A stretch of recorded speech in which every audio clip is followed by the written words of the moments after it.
നമസ്കാരം സുഹൃത്തുക്കളെ. ഈ രേണുസുതിയില്ലേ, നമ്മള് രേണുസുതിനെ മാത്രം ഉദ്ദേശിച്ച് രേണുസുതിനെ മാത്രം ടാർഗറ്റ് ചെയ്ത് ട്രോളുന്ന ഇവന്മാർക്ക് എന്ത് യോഗ്യതയാണ് ഈ രേണുസുതിനെ ട്രോളാനുള്ളത്? ഈ വീഡിയോ ഒന്ന് കണ്ടു നോക്കിട്ടോ. നല്ല പട ചേച്ചി പട കാണിച്ചിറങ്ങില്ലേ? നാച്ചുറൽ ബോഡി കാണിക്കുന്നല്ലേ അതല്ലേ?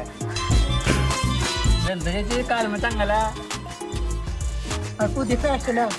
എനിക്ക് ഇവന്മാരോടൊക്കെ പറയാനുള്ളത് എന്താ പറയുക, അല്ലെങ്കിൽ കേരളത്തിലെ ജനങ്ങളോട്, ഇത് കണ്ട് ആസ്വദിക്കുന്ന ജനങ്ങളോട്. രേണുസുതി പറഞ്ഞാല് ഇപ്പൊ അവളുടെ ഭർത്താവ് മരിച്ചു കഴിഞ്ഞാല് അവൾക്കൊരു ജീവിതത്തിൽ എന്തെങ്കിലും ഒരു ലക്ഷ്യം വേണ്ട, അല്ലെങ്കിൽ ഒരു എന്താ പറയാ, അവൾക്ക് പറഞ്ഞാല് അവളെ കുട്ടികളെയും അവരുടെ വിദ്യാഭ്യാസം, പിന്നെ അവരുടെ വീട്ടിൽ ചെലവ്, കാര്യങ്ങൾ നടത്താൻ വേറെ എന്താണ് ഒരു വഴി, അല്ലെങ്കിൽ അവർക്ക് ജോലി കൊടുക്കുക കറക്റ്റ്, നല്ല ശമ്പളമല്ലേ, അതൊക്കെ കൊടുക്കാനും കഴിയൂല. ഓളെന്തെങ്കിലും ജീവിതത്തിൽ എങ്ങനെങ്കിലും മെച്ചപ്പെടാമെന്നുള്ള ഒരു രീതിയിൽ എന്തെങ്കിലും ഒരു ജോലി ചെയ്യുമ്പോൾ അതേ ട്രോള്.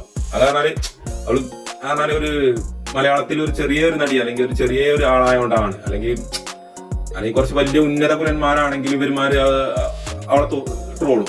ഒരിക്കലും രേണുസുതിനെ ഒരു ഉന്നത കുലത്തിൽപ്പെട്ട ആളാണെങ്കിൽ ഒരിക്കലും ഇവന്മാരെ അവളെ ട്രോളൂല. എങ്ങനെ സുഹൃത്തുക്കൾ നിങ്ങളുടെ അഭിപ്രായം?